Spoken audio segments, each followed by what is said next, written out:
There are tough questions after a 60 Minutes report about the opioid crisis. The investigation found Congress helped disarm the Drug Enforcement Administration with a new law as the epidemic got worse. Local 12's Larry Davis is talking to local communities impacted by the crisis. The 60 Minutes report suggests a new law passed by Congress has helped disarm the DEA. Fewer disciplinary actions taken against opioid providers, resulting in an increase in drug overdoses. The report angering current and former heroin users and their families.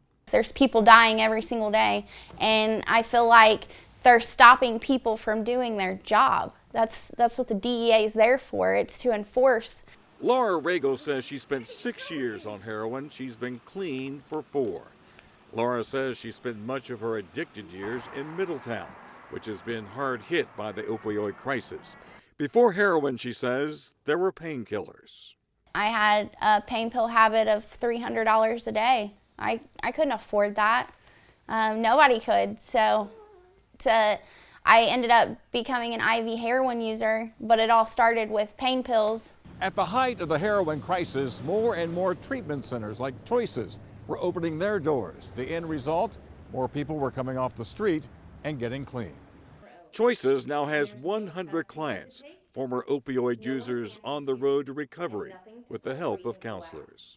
Will we end the problem? Of course not, but will we improve what's going on in terms of the quality of life, stabilizing individuals to the point to where they can become employed again and add to the tax base?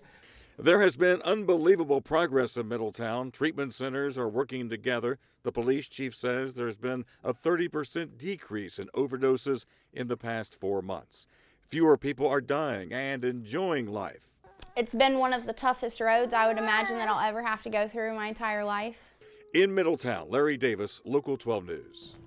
The group Americans for Limited Government takes issue with the report, saying 60 Minutes and the Washington Post, which co-authored the report, are trivializing the opioid crisis. It says it began well before the law was passed in 2016.